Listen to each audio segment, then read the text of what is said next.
Stay here. So my name is Mike Leibovitz. I work as the Director of Mobility and Applications for Extreme Networks. You know, last time I started with a bunch of jokes, none of them worked out. This time I'll stay away from the jokes. A couple of my good friends and colleagues that are here, a couple of fellows that joined me from Toronto, Canada. Dionis Hristov, our Senior Wi-Fi Architect, and Paulo Francisco, our technical product manager for IdentiFi Wireless. Some of us would say, why are all these guys from Toronto? We are starting a hockey team here. We have the starting lineup if anyone else has skates. No? Come on, you got skates today. Here. Yeah. All right, no skates. In addition, we have another international sensation, Marcus Nispel, who, for anyone that was watching Network Field Day, Marcus was a presenter. Marcus is, I don't know any positions from the German soccer team, football team. So I'll steer clear of that. In fact, Marcus just educated me today that the 7 that we're using is incorrect. So both US and Canada uses the same 7. So he corrected that you have to use the dash and said that, hey, in Canada, we understand the metric system, but we still didn't learn how to write 7 correctly. In addition, so Marcus is the Vice President of our Solutions Innovations team. He's going to be talking about software-defined networking shortly, and one of his great resources as well, Manny Gutierrez, who will hopefully get to do a demo.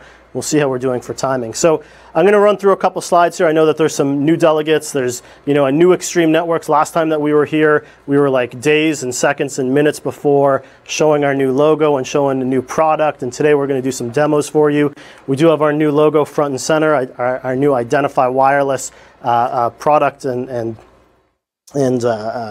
presentation format, if you will. So I'm going to step through a couple slides here, and then I'm going to hand over to Marcus and help co-pilot a demonstration for you. So, you know, IdentiFi Wireless, we've been shipping IdentiFi for, you know, commercially for over 10 years. It's over a decade. We believe that we've proven a number of things in terms of scalability, and our experience in terms of that decade-long track record of delivering into many different organizations and successfully delivering is really something that we're proud about. It's really the heritage of, you know, IdentiFi for many years that we like to talk about, and we feel proud about what it is we do. And certainly my colleagues over in Toronto, that is our center of excellence. Stu over here will say, well, Toronto is the center of the universe, which he's pretty much right about. For those that are from Canada would understand the joke, and for those that aren't, don't worry. I'll keep moving on. We are a pioneer, without any question, of wireless LAN and unified wired wireless architectures. We've been delivering unified wired and wireless architectures for a number of years, really dating back to 2007, 2008. And we'll talk about really some of our inspiration from an SDN perspective and things that we're thinking about in terms of managing networks, both wired and wireless. And obviously, every wireless network hits a wired infrastructure, and these things don't operate without each other very well.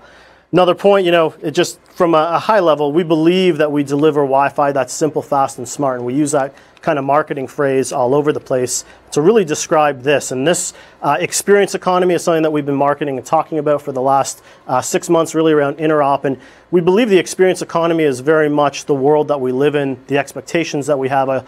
I'd share, actually, I took a screenshot last night from the hotel, the guest access. I showed it to Dionis this morning and said, you know, look at the terms and condition. At the very bottom, it basically was a kiss-off message saying, if you don't like anything about this, you know, your duty is to leave the Wi-Fi network. And I was like, wow, that's a pretty big slap in the face.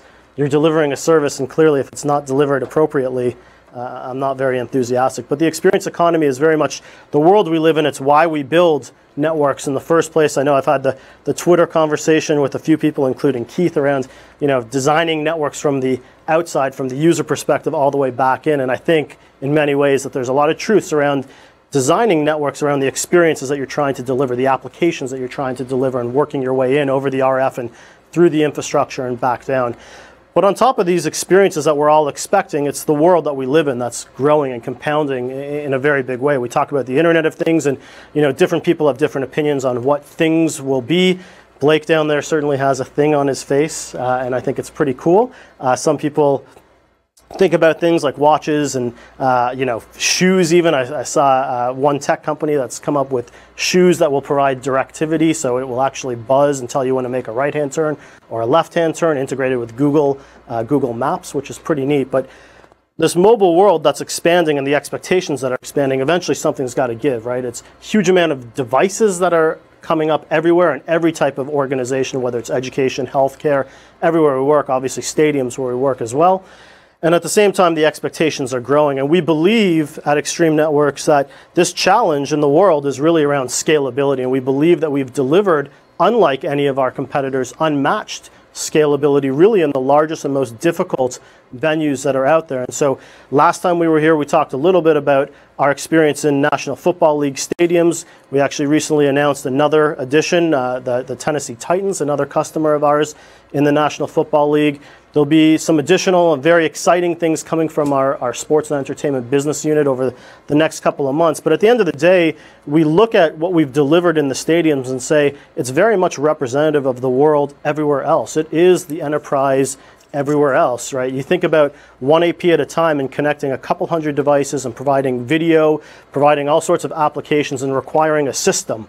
Right? It's more than, and people ask me all the time, how does it work over the RF? Last time at WFD6, Diona spent a lot of time talking about what we do over the air to make this thing work. But clearly from the AP back inside the infrastructure, there's a lot of things that have to happen. It's a system that makes it work. And so we believe that the robust connectivity that we deliver with fewer access points, and I won't name names, but certainly some of our competitors that have walked into similar sized buildings are going in with 2 to 5 times the amount of access points to supply connectivity for the same amount of people. And that's pretty staggering, right? That's a big difference. And so the key thing that I'm not saying 50% fewer access points with IdentiFi. I'm saying the opposite. A properly designed wireless LAN with IdentiFi Wireless will carry our customers further into the future, more devices, more users, more applications, more bandwidth than our competition. And we believe that we've proven this and we've delivered on that promise. This particular slide is really something actually our sales team uses to insert their own customers regionally. But the scalability that we've proven in other venues and other environments, very large healthcare environments around the world, very large higher education, K-12 environments, and even some very large manufacturing environments that rely on us as well. And so from a product portfolio, right, we say IdentiFi Wireless scales beyond the crowd. When we talk about scaling beyond the crowd, it's kind of has 2 meanings. One, we believe that we scale beyond our competitors, beyond the crowd that's out there offering wireless LAN products, and we scale beyond the crowd of the stadium. So we're not a one-trick pony. We're not just a company that came up with a solution for stadiums. We believe that what we've solved in the stadiums is relevant everywhere else that we go. And so it's a complete product line. We'll talk a little bit we'll get into maybe a little bit of AC a little bit later, but a complete product line in terms of 11N, indoor and outdoor 802.11ac products, both physical and virtualized wireless appliances that fit private and public cloud architectures in a very fitting manner. And so, again, proven in the real world. We've recently started shipping our high-end access points, our 3825 and our 3865. 3865s are going into all of the large venues that we're working with now. So this is, they're both 3x3x3, 802.11ac access points. They share a similar architecture, which is really nice because any of our customers that want to deploy indoor or outdoor, they really just pick the AP model. All of the things that we do on the inside of a building, we can do on the outside. So all of our policy-enabled infrastructure, guest, BYOD, all these things, it's like for like.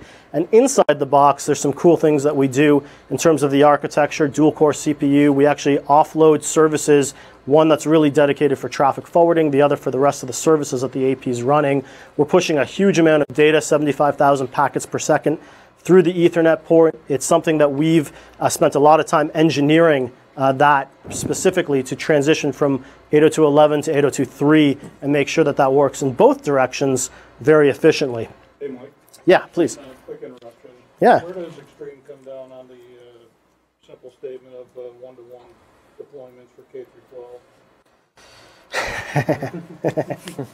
Keeps keeping his head down. we have a slide actually a little bit later with an abstract picture. At the end of the day, we have some customers that have chosen that model. We believe that properly designed networks require planning, right? Success doesn't happen by luck. So I don't believe that any of our sales teams are necessarily pushing, going out, just promoting 1 AP per classroom. I started making the joke, really 1 AP per student is a little bit more appropriate these days, but from an RF perspective, that gets really tricky. But again, I think that properly designed wireless doesn't necessarily require 1 AP per classroom, but you'll see it. I mean, obviously materials and all the rest of it, but we don't necessarily push it that way.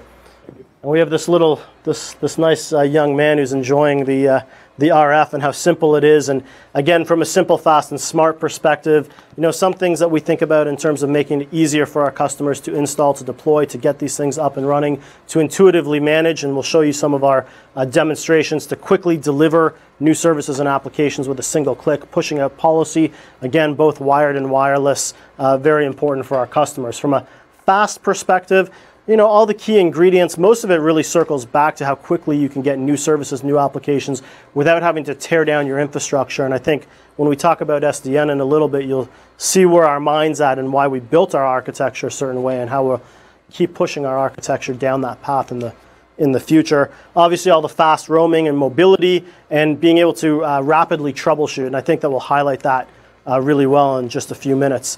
And then in terms of in terms of smart, the intelligence, you know, a couple things in terms of our architectural approach, why we're going to say it's SDN inspired, what we're going to do with it, some very smart things. But on top of it, the analytics that we can pull out and just with a couple clicks of a button, get a really good idea of what your users are doing, what applications are using, what the performance is like. In the world that we call the experience economy, the question always comes back, well, how can you measure?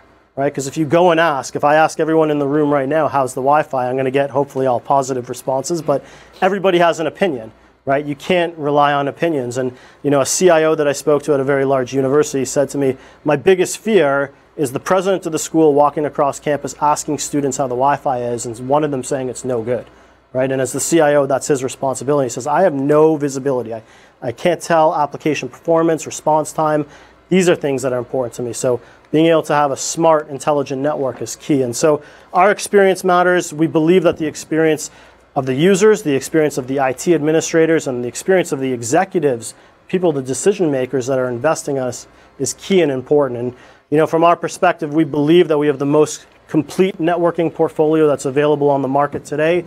This is our core competency, right? This is what we do every single day. We build networks from the data center up to the edge, high performance. You know, we have 100 gig offerings down in the data center, 11 AC up at the access edge, very high performing hardware, but it's all for naught without a complete software portfolio. And it's the software that really unlocks the value of all this great hardware that we spend our time building. So everything from SDN, analytics, onboarding and provisioning, all of these things give us a very pervasive and complete portfolio to offer to the market and to our customers. And finally, our award-winning services. You know, customers choose us because of our services. We're 100% in-sourced, right? Our customers will say time and time again, they will vouch, not just for how great, you know, the repair or the process is dealing with us, but how quickly it all occurs. And obviously, when you're calling a company, you know, we don't have level 1 support. You're calling a level 2 engineer, 94% first call resolution, which is pretty outstanding, right? And so this is a big piece for us. This is why customers stay with us